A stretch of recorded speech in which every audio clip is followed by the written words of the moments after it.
Olá, amigos do Portal DI. Recebemos aqui nessa tarde a visita da deputada estadual Marlene Fengler, do PSD. Boa tarde, deputada. Seja bem-vinda ao Diário do Iguaçu.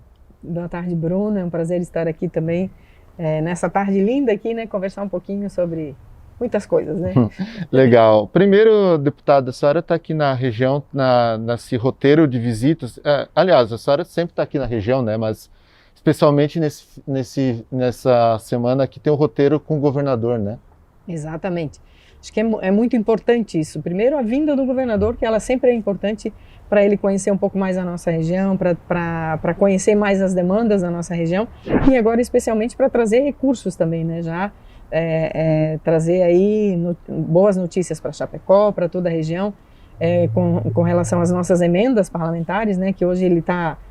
todas essas visitas que ele está fazendo aqui, junto com a bancada do Oeste, trazendo aí, confirmando, aliás, a liberação das emendas impositivas, né, que nós apresentamos no ano passado e que agora vão ser executadas.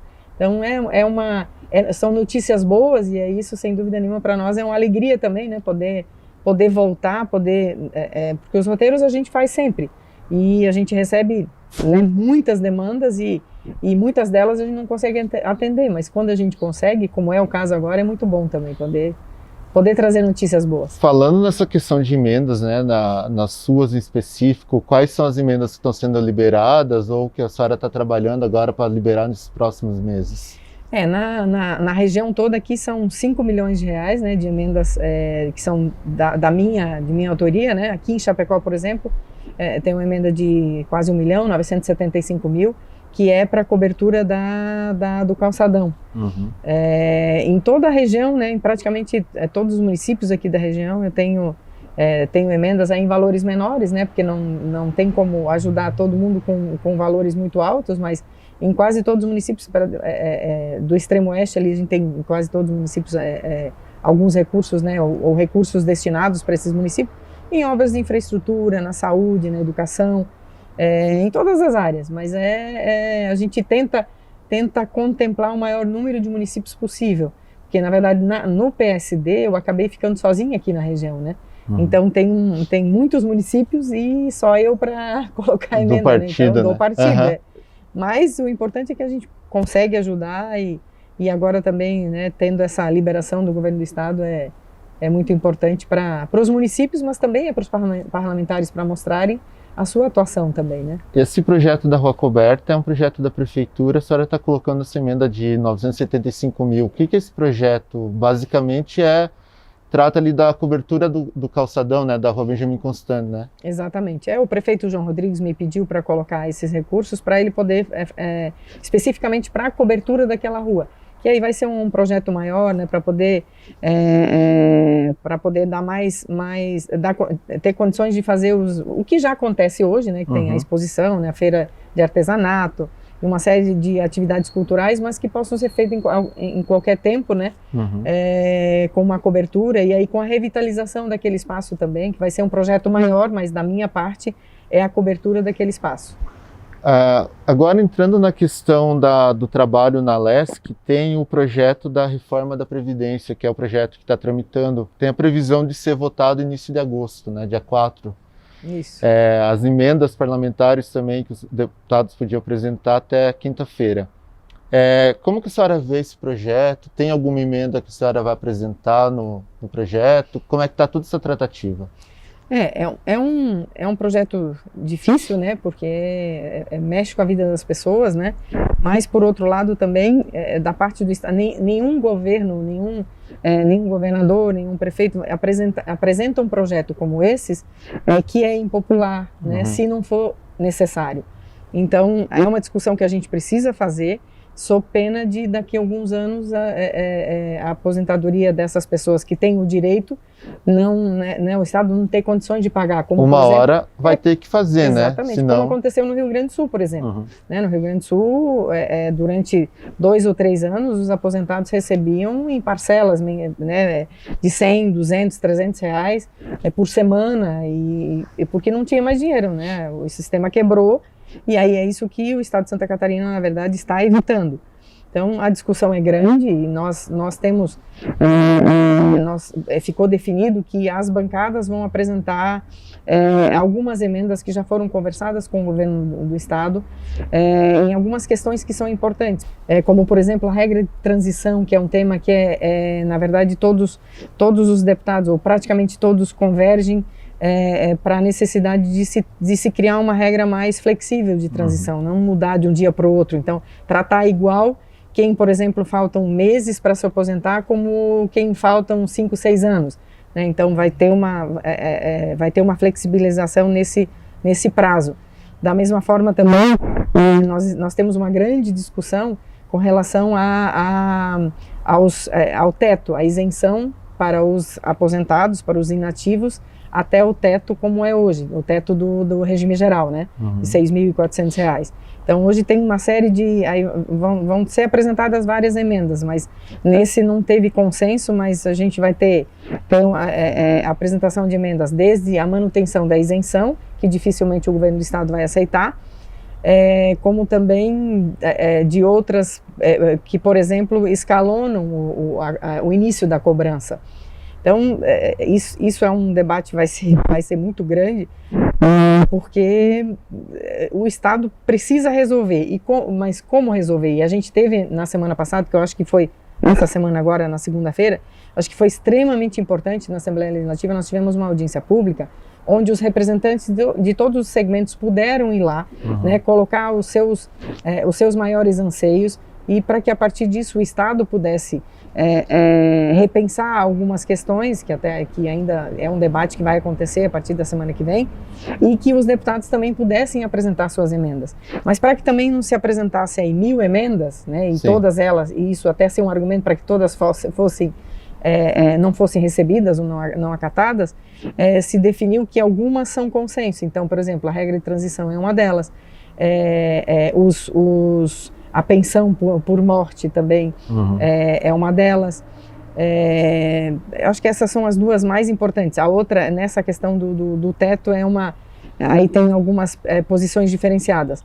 Mas, enfim, são questões importantes, têm que ser discutidas, mas a gente precisa avançar. Então, acho que na semana que vem a gente começa o debate, a análise das emendas. Eu faço parte também da Comissão de Finanças, que é onde a gente também vai discutir as 3 comissões juntas, mas é onde a gente discute também a questão financeira, né? E para nós a gente tem os dados que deixam claro que realmente é preciso avançar, é preciso discutir o assunto, é preciso ter coragem de enfrentar o assunto, mas também sem penalizar demais, né, as pessoas que também, principalmente aquelas que entraram, que fizeram um concurso com determinadas regras, né?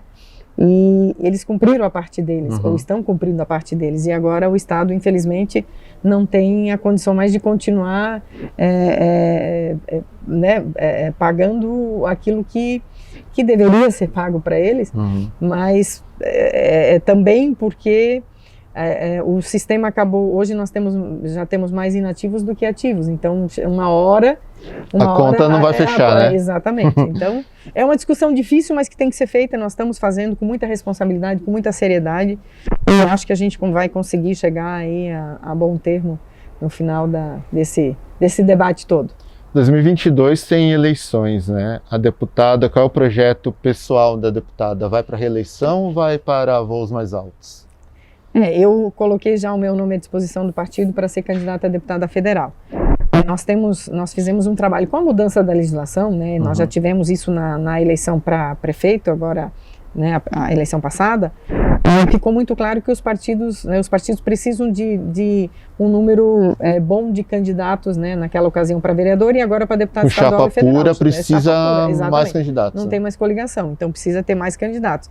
E para isso, e também, principalmente, o muito importante, a participação das mulheres, né, e para consolidar as candidaturas, a gente fez um trabalho, o partido está fazendo um trabalho, também sou vice-presidente estadual do partido, para buscar lideranças para participarem do processo eleitoral, né? Então, eu busquei também, né, aqui na região, a gente está conversando com muitas pessoas para trazer, e nós temos hoje já em torno de 30 nomes serão 40, né? 30 nomes para serem pré-candidatos a deputado estadual. Então, aqui na região a gente vai ter 4 ou 5 pessoas, aqui em Chapecó deve ter candidato a deputado estadual aqui, e talvez até a federal também. Então, porque a gente precisa, o partido precisa que a gente tenha, e a região precisa.